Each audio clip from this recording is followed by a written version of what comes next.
Hello students, today we are going to do another topic from unit 1 in the welfare economics. So the topic is optimum allocation of resources and maximization of social welfare. So now we have to focus on optimum allocation to maximize the social welfare. So we have to optimally allocate the available resources to us so that we can maximize our social welfare. So why to optimally allocate the resources is because resources are scarce in nature. So why resources are scarce? Because we have unlimited wants. Basically human wants are unlimited. There is no limit to that. Then the resources are limited. Limited in the sense, so resources are scarce in the sense that demand is too much greater than supply.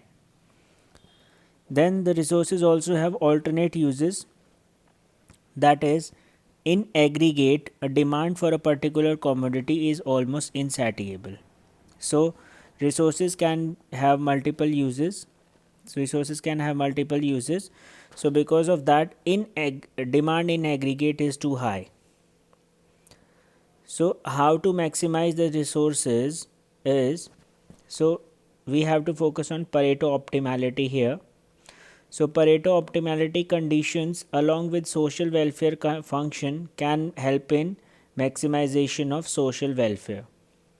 Now how that is done is, first we have to take some particular assumptions. अब assumptions क्या लेंगे कि हमारे पास there are two homogeneous and perfectly divisible inputs. First homogeneous input is labor और दूसरा है हमारे पास capital. They are supplied in fixed quantities. So labor and capital are fixed in quantities. Then we have two homogeneous goods produced X and Y. So basically we are looking at only two goods which are homogeneous in nature. They are produced in the economy and the production function or technology does not change. Then there are two individuals A and B.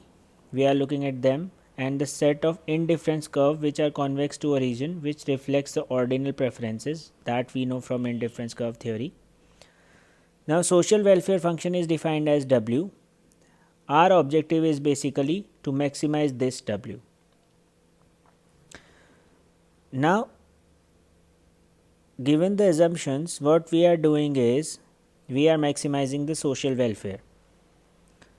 So as we can look in this Edgeworth box diagram, this is Edgeworth box diagram.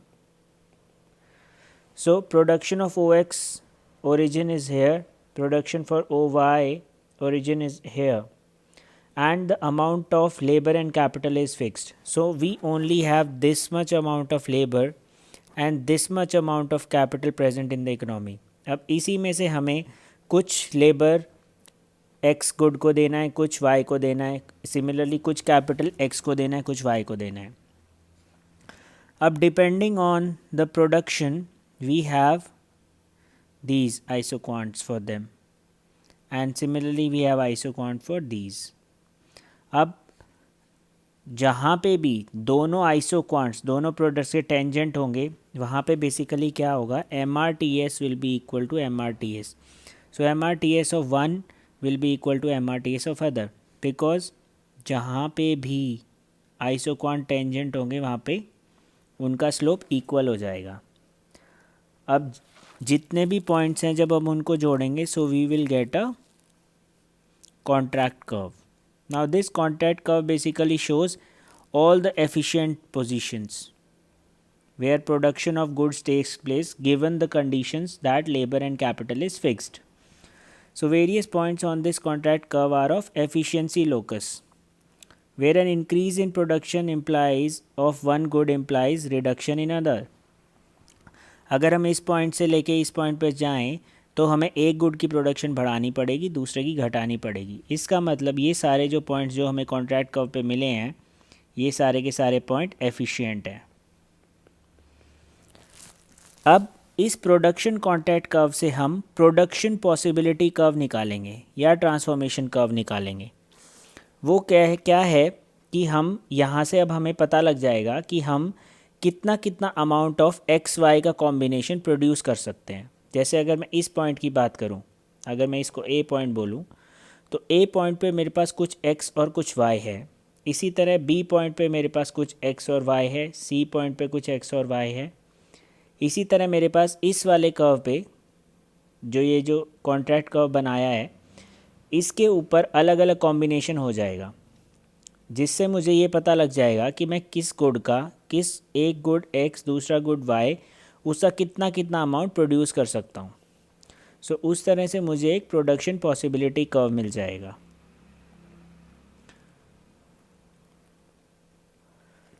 So this curve shows what? This curve shows various combination of x and y that can be produced with fixed amount of labor and capital.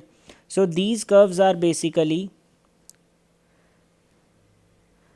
these both diagrams are basically replica of each other, right? Because these are telling us that what are the various combination of x and y that can be produced with fixed amounts of labor and capital given the your technology is constant. Here our assumption is that technology is constant. अब हमें एक production possibility curve मिल गया, ठीक है, कि इतना production हम उन गुड्स का कर सकते हैं इकोनॉमी में। तो इससे वेलफेयर कैसे मैक्सिमाइज़ होगा? अब हमने एजम्पशन में लिया था कि एक हमारे पास सोशल वेलफेयर फंक्शन है W। अब यहाँ पे क्या हो रहा है कि अब हम इस प्रोडक्शन पॉसिबिलिटी कर्व और इस वेलफेयर फंक्शन को यूज़ करके मैक्सिमाइज़ करेंगे सोशल वेलफेयर को। कैसे? कि हमारे पास कोई ये सोशल वेलफेयर फंक्शन है। अब ये सोशल वेलफेयर फंक्शन जो है वो सोसाइटी का है, और सोसाइटी में हमने इंडिविजुअल लिए हैं, टू इंडिविजुअल लिए हैं। So this social welfare function is basically function of W1 and W2, उन दोनों का एग्रीगेट वेलफेयर है। ये वेलफेयर फंक्शन हमें एक सोसाइटी के इनडिफरेंस कर्व देगा, क्योंकि इनडिफरेंस कर्व क्या होता है? Indifference curve basically satisfaction level show करते हैं। जब वो सेटिस्फैक्शन लेवल शो कर रहे हैं तो ये जो वेलफेयर फंक्शन है ये हमें सोसाइटी के इनडिफरेंस कर्व देगा।